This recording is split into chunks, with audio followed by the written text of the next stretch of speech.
Quantum K.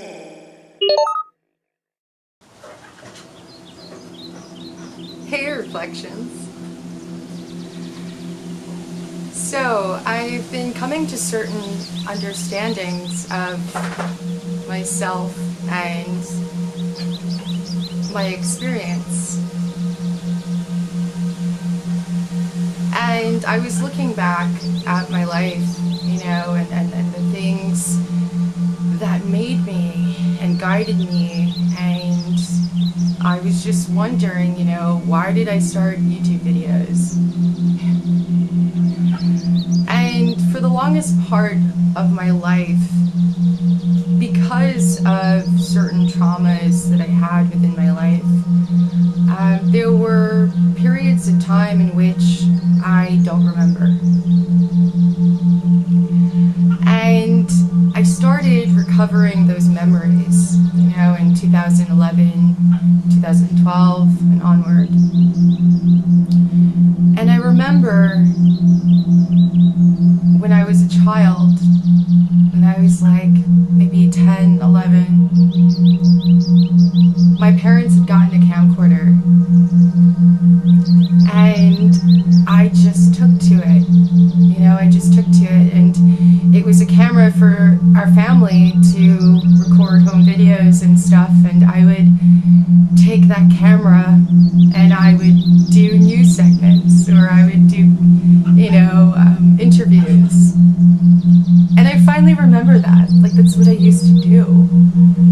And I have home videos of me just doing different interviews and news segments, and I found that was highly synchronistic. Also, in middle school and 9th grade, high school, I took video editing classes. So I took them all throughout high school, and again, that was another synchronicity that I completely forgot. And again, the reason that I had forgot that part of my life is because when I was a child, they had me medicated, so things are very foggy.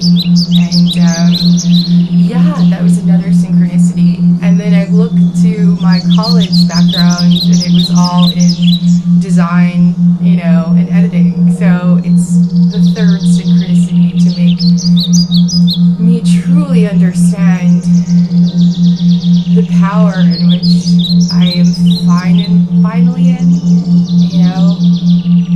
I finally see the synchronicity with the camera and my love of this art form. Anyway, I wanted to talk about dealing with stressful situations, learning from stressful situations. I'm going to give you a little backstory about what's going on. So, we live in a situation where there are different people that come in and live with us, and everything's pretty much sectioned off. So we have the downstairs, somebody's the upstairs, somebody has, rented above that. And there has come a new couple within our reality, and they are baby boomers. Or the male is a baby boomer. And I also find that it's the same age group within my partner's mother. And I recognize also that my grandmother is in the exact same age group, around 50, 60, 70 years old. And one thing that I saw within the baby boomers within my life, and especially within this immediate reality, is a sense of entitlement, and that was very interesting because it was an aspect within myself as well before my awakening and within the stages of my awakening. So what had happened was this person was trying to find an apartment, and they came over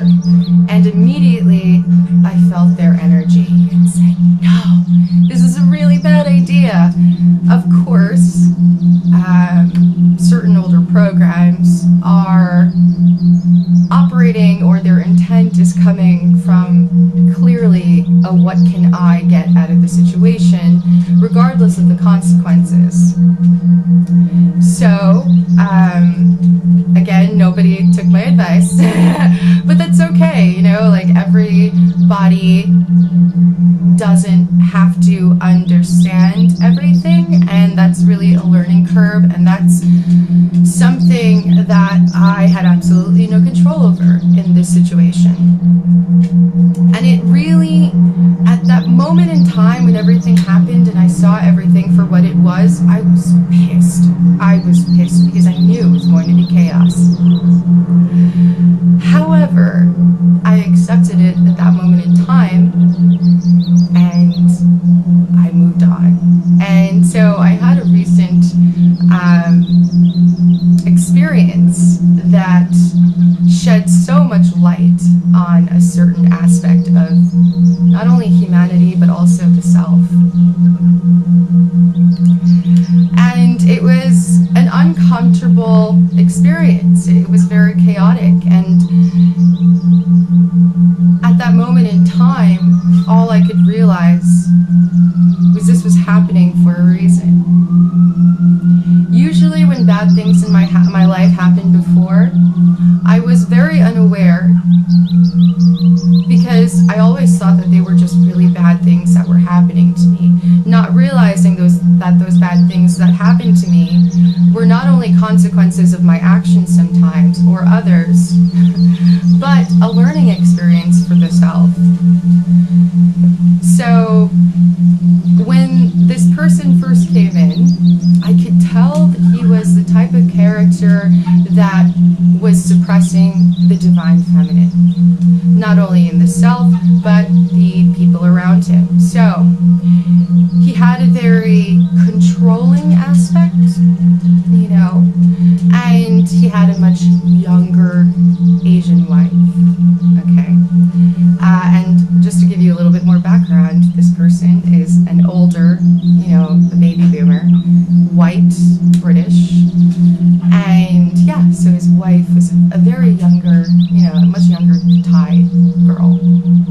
And immediately I saw that certain women are attracted to that type of man. The man that does not see the whole, the man that does not respect women. And that was something that I just didn't really vibe with. So again, kept my mouth shut until I saw certain things that was overstepping boundaries. So my partner's mother is the type of woman that is very trusting, and she's been hurt a lot in the past because of her over-trusting, no boundaries type of attitude. And I could easily tell that this situation could only leave her in very vulnerable and exploited, you know, circumstances. So, of course, I couldn't say anything, you know. I did speak my mind to this person in a very loving way, in a place of unity, and I said, hey, you know, I came up to this guy because I saw he was talking in a very derogatory way to her, and I didn't really like it. And I saw certain things that were overstepping boundaries, and I didn't really like it. So I said, hey, we have to work together, we have to share this space, we have to be loving to one another, and he completely shut me down. He automatically became very into the false ego, or the false pride.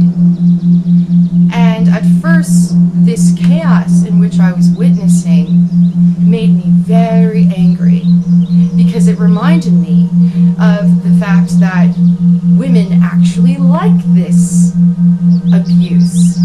They like this derogatory, you know, guy just telling them that they have to deal with it, you know, and he's not going to adhere by any rules, and he low-key offends people, or tries to offend people. It doesn't really work with me.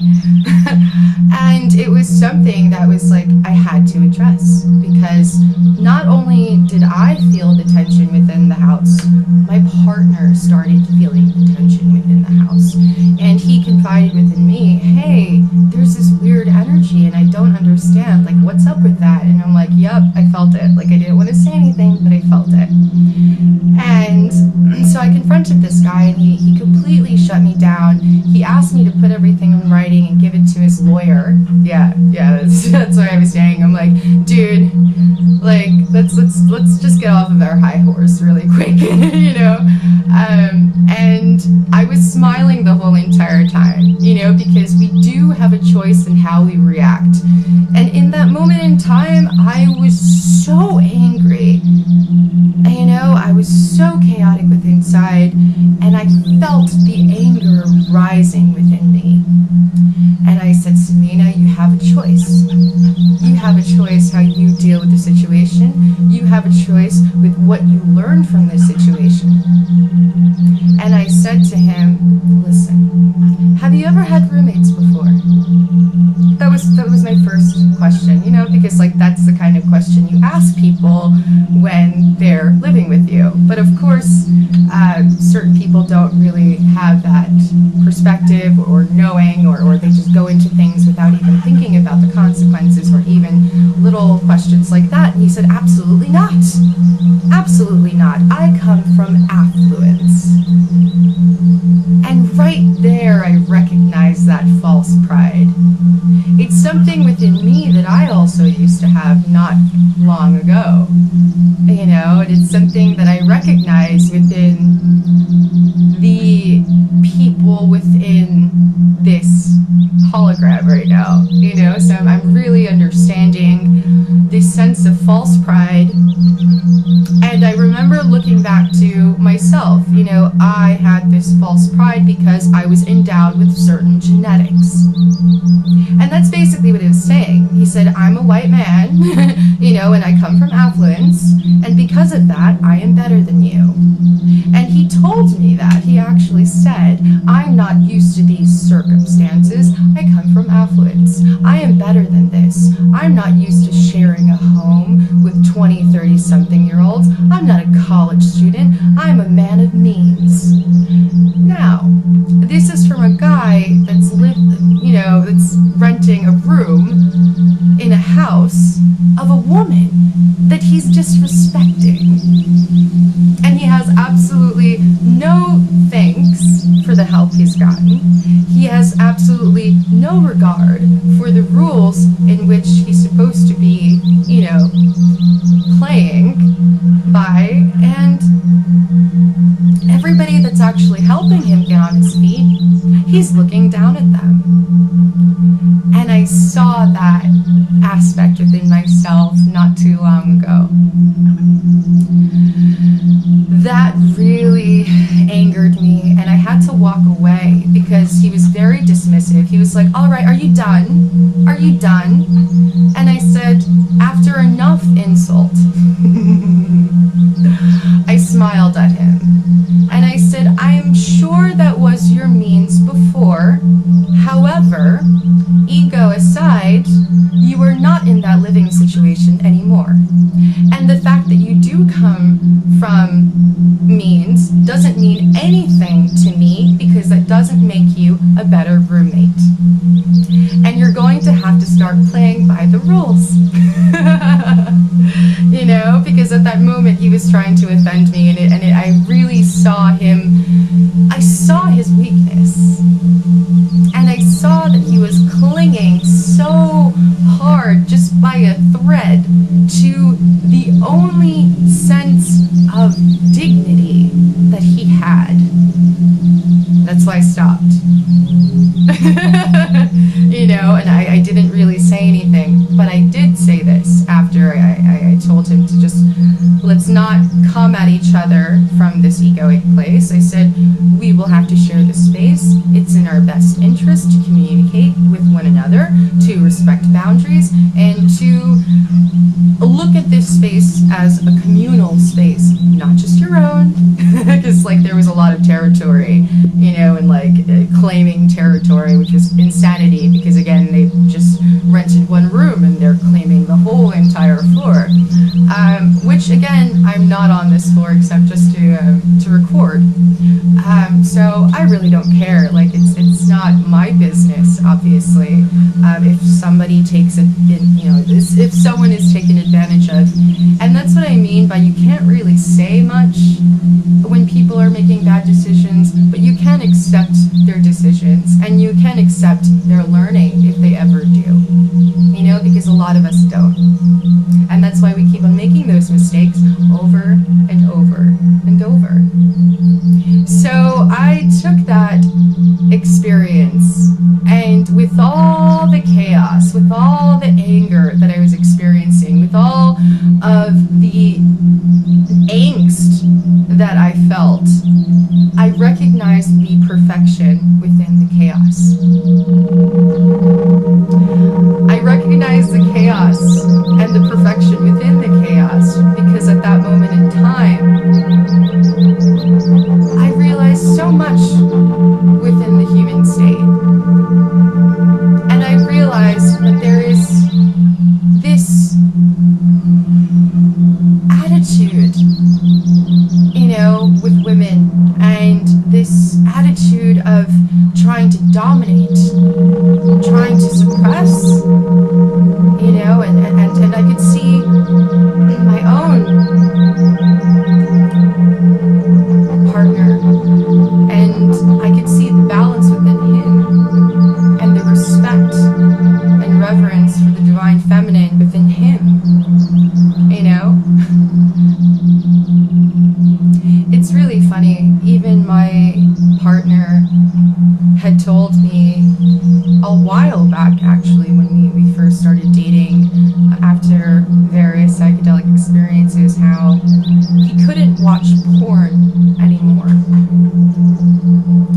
That was quite shocking to me, but then I realized why he made that decision. He explained to me a lot of it is very domineering, a lot of it is very aggressive, and I don't feel comfortable watching that type of porn. I just don't, and there are different types of pornography, obviously. Not all of them should be lumped into one, and some of it is pro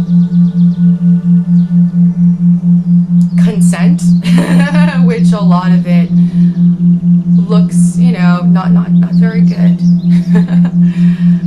And that really made me so proud of him, because it takes a certain amount of sensitivity and sensibility to understand that energy, which is so dark.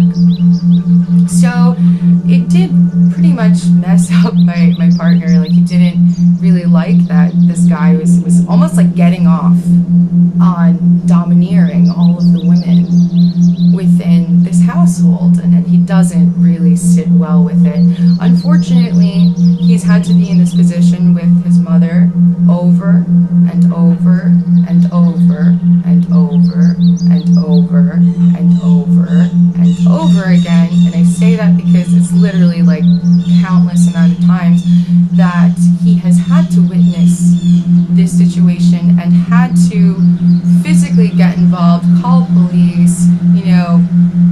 People have scammed thousands and thousands and thousands of dollars. People have taken businesses. People have taken so much from his mother, and he's come to a point where he just can't take it anymore. And he said, no matter what I do, she'll never learn her own power. She'll never see how incredible she is and how she doesn't need people to run her life. That she doesn't need a man, to be on top of things. And it was something that really hurt him so much. And I said, this is just a learning experience, and we've had to witness this type of behavior, because it all goes down to what we learn from this situation, number one, and how we can change that within our own family and create children that are more understanding and more loving. So Yeah, that's what I mean by seeing the perfection within the chaos. It was so hard for me to turn the other cheek, but I had to. You know, I wasn't going to lower myself to that. You know, I knew what I was witnessing. I knew what I was witnessing was the false pride, the false ego. You know, I looked back at my channel and I saw 123 videos and now 1,000 reflections, over 1,000 reflections. And I did feel a sense of accomplishment. And I did pat myself on the back for a little bit because I didn't realize how all of those videos even came out of me, let alone within a year. So I want to thank all of you guys for sticking by me for the past year and really giving me so much love and compassion and listening to my crazy shit. But yeah, it's been so much more motivation, you know, for us, because we are right now currently saving. And that's why, like, I could have said all of this stuff to this old guy that was trying to make me feel bad about myself and say, hey, we just didn't make, you know, life decisions like you guys, and we didn't get divorced and married and go recklessly through our lives. We kind of healed ourselves first, and then we're saving for a house. Like, I didn't even tell him all of that. But yeah, we are saving for a house now. We have a bit saved. We still need to save a lot more, but with the rate in which we're saving, I'm pretty sure that we will be where we want to be within 6 months. So I'm really proud of that, and I'm really happy that, you know, that chaos that not only taught me so much, but also is a driving force of me wanting to get the hell out of here. You know, but I do accept my circumstances for what they are, and I do see the perfection in everything right now, and I do learn from everything at this moment in time, so there only has to be change. Anyway, reflections, I hope you're having an awesome, awesome, awesome day. Hey Reflections, if you like this video, please like, subscribe, and check out my other videos.